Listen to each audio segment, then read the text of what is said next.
The dinner was Nathan's idea. He planned it weeks in advance, the guest list, the menu, even where everyone would sit. At the time I thought he just wanted to impress his colleagues. I should have paid much closer attention.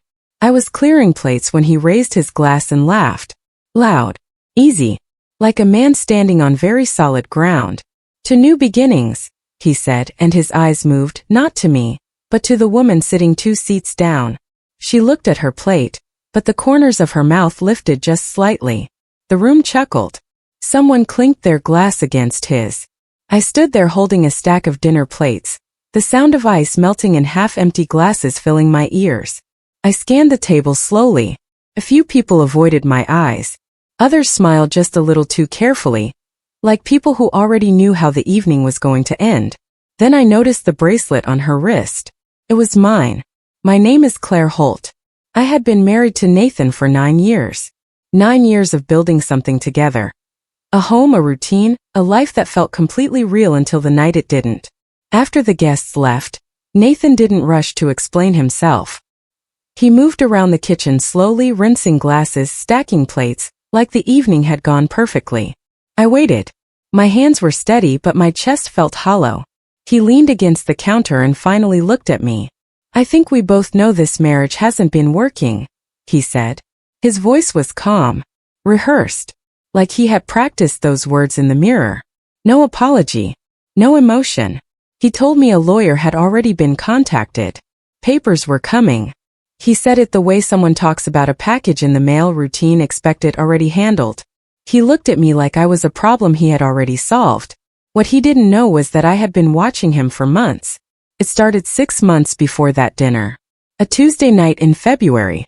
Nathan told me he was working late. A client meeting that ran long. He came home at 11, kissed my cheek and went straight to the shower. I wouldn't have thought anything of it except for his phone. It buzzed twice on the counter while he was in the bathroom. The screen lit up with a name I didn't recognize, just initials. A W. I didn't touch it. But I remembered. Over the next few weeks I noticed small things. Cash withdrawals of $200 or $300 from our joint account every few days. Nothing enormous. Nothing that would alarm most people. But I had managed our household finances for years, and the pattern felt wrong. Then one withdrawal stopped me cold. $800. Labeled simply, Transfer Riverside. We own nothing in Riverside. Nathan had never mentioned it. I wrote the word down in a small notebook I kept in my coat pocket. That notebook was the beginning of everything. I didn't panic. Panic would have warned him. Instead, I got quiet and I got careful. I started with public records, property searches, business filings, anything I could access without raising suspicion. It took me 3 evenings of searching online after Nathan went to sleep, but I found it. A business registered 18 months earlier under the name Harlow Bridge Consulting LLC. Nathan's middle name is Harlow. I had always thought it was just something his mother called him at holidays. Attached to that business was a bank account. The filing listed 1 member. And Harlow. 18 months. That was 6 months before I noticed anything strange, which meant whatever Nathan was building had started long before I ever thought to look. I sat at the kitchen table in the dark for a long time after that. He hadn't just been hiding an affair. He had been constructing a financial exit, quietly, carefully, while I made dinner and paid bills and trusted him without question. I found Frank Daly through a friend of a friend, a woman in my book club whose sister had used him during her own divorce. He was a private investigator, quiet and thorough, with an office above a dry cleaner on the east side of town. I met him on a Thursday morning, told him everything I knew, and handed him a copy of every note I had made. He didn't flinch. He just nodded and said, "Give me 2 weeks." He came back in 10 days. The report confirmed the affair. Amber Wells. Nathan had been seeing her for at least 14 months. Frank had photos, restaurants, a parking garage, a weekend trip Nathan told me was a work conference in Denver. But the part that knocked the air out of me wasn't the photos. It was the last page of the report. Amber Wells was a legal assistant, and she worked at the law firm Nathan had already hired to handle our divorce. This wasn't just an affair. It was a setup. 2 days after Nathan told me papers were coming, he introduced me to his lawyer. He framed it as a courtesy, just so I'd know who I was dealing with. The firm was called Briggs & Calloway. He said the name casually like it meant nothing. It meant everything. I recognized the firm from Frank's report. Amber Wells worked there. She had been sitting at Nathan's dinner table wearing my bracelet, and she worked at the very law firm now building his case against me. She wasn't just his girlfriend. She was woven into his legal strategy. I looked at Nathan across the kitchen table and kept my face completely still. He must have taken my silence for acceptance because he smiled slightly and said, "It doesn't have to be complicated, Claire. We can keep this simple." Simple. The word sat in my stomach like a stone. He and his lawyer had been planning this together, possibly for over a year. The affair, the hidden accounts, the timing. None of it was accidental. I nodded slowly and said, "Okay." I made a decision that night. I would let him believe he had already won. I stopped asking questions. I let my eyes go soft when he brought up the divorce, the way someone looks when they've accepted bad news and are too tired to fight it. I cried once in front of him, just once, and watched the tension leave his shoulders when I did. He thought I was falling apart. He started getting careless. He took phone calls in the living room while I was in the next room. He left his laptop open twice. He stopped speaking in careful, measured sentences and started speaking like a man who no longer needed to watch himself. One evening I walked past the hallway and heard him clearly. "She doesn't know about the account," he said. "She won't fight it. Trust me." I kept walking. I went to the kitchen. I set down my glass of water very quietly. Then I went back, pulled out my phone and pressed record. He talked for another 4 minutes. Frank called me the following Wednesday with news that shifted everything. He had been quietly tracking Amber's property records, a thread he had followed after learning she worked at the law firm. What he found was a house, a 3-bedroom property in Clover Hill, purchased 4 months earlier. The deed was in Amber's name alone, but the down payment, $62,000, had come from a wire transfer. Frank traced it back through 2 accounts before hitting a wall. The last account visible in the trail was registered to Harlow Bridge Consulting LLC. Nathan's secret company had funded the purchase of a house for his girlfriend. I sat in Frank's office and stared at the paper for a long time. This wasn't just about hiding money from me during a divorce. He had already been moving our assets into her name, using a business I wasn't supposed to know existed to cover every trace. I thought about the bracelet on her wrist at the dinner table. She had been living inside my life for over a year. I hired my own attorney the next morning. Her name was Sue Walters. A friend had described her once as the kind of lawyer the other side never sees coming. She had 20 years of family law experience, and her office smelled like strong coffee and old case files. I laid everything on her desk. Frank's reports, my notebook, the recording, the property records, the business filings. She read through all of it without speaking. When she finished, she took off her glasses and looked at me. "He made a lot of mistakes," she said. "Will it be enough?" I asked. "Depends on how much more rope he's willing to take." She tapped the financial records. "If he files without disclosing this account and that property, he's not just lying to you. He's lying to the court. That's a completely different problem." She told me to keep acting unaware. Keep him comfortable. Let him file first. "The deeper he digs," she said, "the worse it gets for him." I understood exactly what she meant. Nathan requested a sit-down to discuss settlement terms. He brought a 1-page summary and a pen, like we were signing a rental agreement. His lawyer wasn't present, just him, relaxed and completely in control. He offered me the car, some furniture, and a lump sum I won't repeat because the number was insulting. He called it fair given the circumstances. When I asked what circumstances, he said we had simply grown apart. No mention of Amber. No mention of the hidden account. No mention of Clover Hill. I looked at the paper for a long time. Then I looked up at him and said quietly, "I just want this to be over." His shoulders relaxed. He even reached over and patted my hand, which took everything I had not to pull away. "That's the right attitude," he said. I told him I'd review it and get back to him in a few days. He nodded generously like he was doing me a favor by waiting. Sue and I had bought ourselves exactly what we needed. Sue had a contact who knew how to request the right documents at the right time through proper legal channels. Through a court-ordered financial disclosure process she initiated quietly, We gained access to a chain of emails Nathan had exchanged with his legal team over the previous 8 months. The emails were careful but not careful enough. In one exchange, Nathan asked his lawyer how to time the filing, so that certain assets would appear to belong to the consulting business rather than our marriage. His lawyer replied with specific suggestions. That was collusion. Possibly fraud.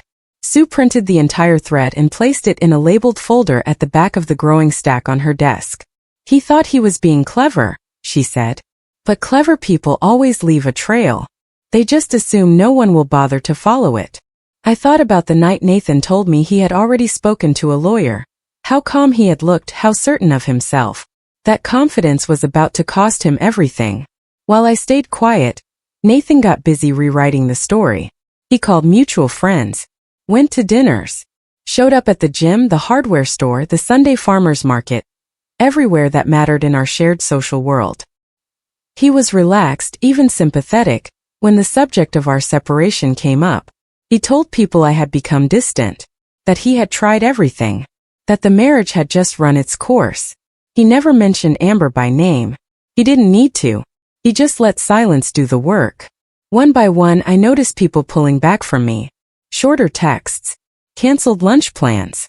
The kind of quiet distance that tells you something has already been decided without you in the room. It hurt. I won't pretend it didn't. But Sue had warned me this would happen. Let him build his story, she said. The bigger the fiction, the harder the fall when the truth finally comes out. So I went to work, came home and kept my face completely neutral every time Nathan walked through the door. Frank brought me something new in early October. He had been quietly tracking Harlow Bridge Consulting's financial activity, payments, invoices, anything publicly connected to the business. What he found made Sue sit up straight when I showed her. Several invoices had been billed to Nathan's main company, a real estate development business he had run for 11 years. The invoices were for consulting services. But Harlow Bridge had no staff, no office, and no real operations. It was a shell built entirely to move money. He had been billing his own company for fake services and funneling the payments into the hidden account. That wasn't just marital asset concealment. That was potential tax fraud. Sue brought in a forensic accountant named Paul, who spent 3 days going through every document we had collected. When he came back, he used the word systemic. He said the pattern had been running for at least 2 full years. I thought about all those dinners I had cooked while Nathan sat across from me, calm and smiling. He had been doing this the entire time. In late October, Amber stopped being invisible. She started appearing at places Nathan and I had once gone together. The wine bar on 5th, the brunch spot near the park. The first time a friend mentioned seeing them together, I didn't react. I just nodded and changed the subject. Then Frank confirmed what I already suspected. Amber had moved into the Clover Hill property. Her car was there every night. Nathan's was there most weekends. They thought the transition was complete. They believed I had accepted the settlement terms and was simply waiting for paperwork to finalize. They thought I was finished. I was not finished. I remember sitting at my kitchen table that night, looking at the chair Nathan used to sit in. I felt something settle inside me. Not anger, not grief, but something quieter. Clarity. He had taken 14 months to plan his exit. He had been careful, thorough, and completely certain I would never catch up. He had no idea how long I had been right behind him. It happened on a Wednesday evening in November. Nathan came by to pick up some of his things. I was in the kitchen. He was moving boxes in the hallway and I made the mistake, or what he thought was a mistake, of asking whether the settlement amount was final. He snapped. The words came fast and sharp. He said I was being difficult, that I had no idea what I was actually dealing with, that he had made sure there was nothing left for me to find, so I should just take what was offered and be grateful. Then he said it. I moved everything that mattered months ago. What you see is all there is. And trust me, no one is going to question that. I kept my voice completely steady. I asked him to say it again. He did, irritated, certain, and fully unaware. My phone was on the counter behind me. The voice recorder had been running for 6 minutes. Nathan grabbed his box and left. I stood in the kitchen without moving. Then I sent the audio file directly to Sue. Nathan filed for divorce on November 19th. He walked into the courthouse confident, his lawyer beside him, all his documents in order. The filing listed our marital assets: the house, the joint accounts, 2 vehicles, and a modest retirement fund. Harlow Bridge Consulting was not mentioned. The Clover Hill property was not mentioned. The hidden account, the fake invoices, the wire transfers, none of it appeared anywhere in his financial disclosure. Sue had predicted this exactly. We were sitting in her office when the filing came through. She printed it, reviewed it slowly, and set it down on her desk with both hands flat on the table. "He lied to the court," she said. "Deliberately and specifically. That was no longer just a marital dispute. That was perjury." I looked out the window. The street below was ordinary. People walking dogs, a delivery truck idling at the curb. Everything calm and normal. "What do we do now?" I asked. Sue looked at me without blinking.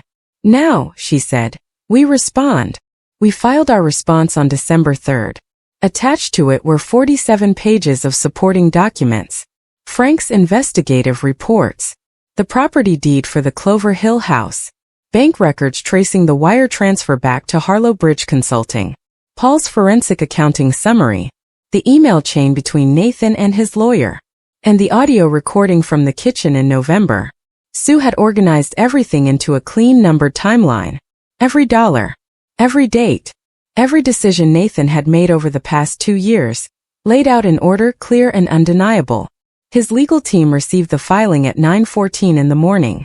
Sue's assistant told me later there was a 40-minute gap before they responded. In legal terms, that is a very long time. Nathan called me that afternoon. I didn't answer. He texted, "We need to talk." I set the phone face down on my desk and went back to work. For the first time since that dinner, since I stood holding those plates while he toasted someone else's future, the weight in my chest began to lift. Sue filed an emergency motion to freeze assets on December 5th. Given the clear evidence of financial concealment, the judge granted it within 48 hours. Nathan's personal accounts were frozen. The Harlow Bridge account was frozen. Even the Clover Hill property was flagged. No sale, no transfer, no changes to the mortgage until the case was fully resolved.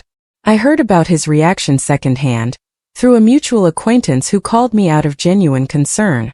Nathan had apparently been on the phone for most of that day, working through a long list of calls the way a person does when they are watching something fall apart faster than they can stop it. What I didn't know then but found out later, was that Amber had called him 3 times that afternoon. The third call lasted less than 1 minute. She had been comfortable as long as the plan was working. The house was in her name, the money was flowing, and Nathan was in control. Now the accounts were frozen and a judge had her property flagged. Comfort, I had learned, is a very fragile thing. Nathan's main business began to unravel in January. Once the court froze the Harlow Bridge account, his business partners started asking questions. 2 of them had noticed the consulting invoices before. They had simply assumed it was a legitimate arrangement. When Paul's forensic summary was submitted as part of our court filings, it became part of the public record. Nathan's business partner, a man named Steve, called him within 2 days of the filing becoming accessible. I don't know exactly what was said between them, but 3 weeks later, Steve filed paperwork to dissolve their partnership. A business Nathan had run for 11 years began coming apart at the seams. I didn't feel triumphant about that. I want to be honest, watching something fall apart, even something built entirely on deception, is not a clean feeling. It is heavy and complicated. But I also remembered the nights I lay awake wondering what was wrong with me. Why Nathan seemed so distant. Why I felt invisible inside my own home. He had been doing this to us for 2 full years. By February, Amber had gone quiet. Frank confirmed she had retained her own attorney. That meant she was no longer standing beside Nathan. She was now standing behind her own legal protection, looking out for herself alone. The Clover Hill property was a serious liability as long as it was connected to Nathan's concealment. She needed distance from him and she needed it fast. Sue told me this was not unusual. When the money dries up and the walls close in, she said, people stop being loyal and start being strategic. I thought about the bracelet on Amber's wrist at that dinner. How settled she had looked. How certain, like a woman who already knew exactly where she stood. I wondered if she thought about Nathan the same way Nathan had once thought about me, like a problem with a clean and tidy solution. There was something almost sad about that. Almost. Nathan had spent 2 years carefully building a new life, and the very first person to walk away from the wreckage was the one he had built it with. The courtroom was smaller than I expected. Pale walls, fluorescent lights, a wooden bench where the judge sat with a stillness that made the room feel heavy and serious. Sue presented our case methodically. She started with the full timeline: when Nathan opened the hidden account, when Harlow Bridge was registered, when the Clover Hill property was purchased. She walked through each document slowly and clearly, the way you explain something to someone you want to fully understand every detail. Then she played the audio recording from my kitchen. Nathan's voice filled the courtroom. I moved everything that mattered months ago. What you see is all there is. Trust me, no one is going to question that. The room went completely still. Then Sue introduced the email chain. The one where Nathan and his lawyer had discussed timing the divorce filing to protect assets from discovery. She placed it in front of the judge without any additional commentary. Nathan's lawyer stood and began to object. The judge raised one hand, and the objection died before it finished. I sat at the table and kept my eyes forward. My hands were perfectly still. The judge's ruling came on a Thursday afternoon in March. I was at Sue's office when she called me in to read it together. The court found that Nathan had deliberately concealed marital assets, the Harlow Bridge account, the wire transfers, and his financial interest in the Clover Hill property. His original filing was ruled fraudulent. His lawyer faced a separate ethics review based on the email evidence submitted to the court. The ruling awarded me the family home, full access to the retirement accounts, a significant portion of the liquid assets recovered from the frozen accounts, and a financial penalty against Nathan for the documented cost of his concealment. The Clover Hill property, even with Amber's name on the deed, was ruled a marital asset because it had been funded with concealed marital money. Amber's own attorney had already begun quiet negotiations to return a portion of the funds to settle her own legal exposure. Sue set the ruling down slowly on her desk. "That's everything," she said. I nodded. I didn't cry. I didn't feel like celebrating. I just felt steady. The fallout moved quickly after the ruling.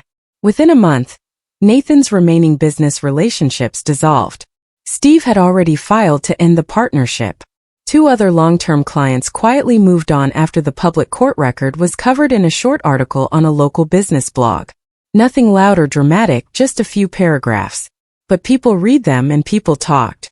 Mutual friends who had slowly pulled away from me during the divorce began calling again. Few apologized. I was polite and brief. That chapter of my social life had closed quietly, and I was in no rush to reopen it. Nathan's name came up less and less in conversations. What I heard through Sue was that he was living in a rented apartment on the east side of town. The consulting business was gone. The partnership was gone. The house in Clover Hill, which he had imagined as the beginning of something bright and new, was now just a line in a legal settlement. Amber was gone. Everything he had so carefully built over 2 years had collapsed in less than 4 months. In late April, he reached out. He found me on a Tuesday morning outside the coffee shop I had been going to for years. I saw him before he saw me. He looked smaller somehow, not physically, but in the way he carried himself. The easy confidence was completely gone. He asked if we could talk. I said I had 10 minutes. We sat at a small table near the window. He didn't waste time on small talk.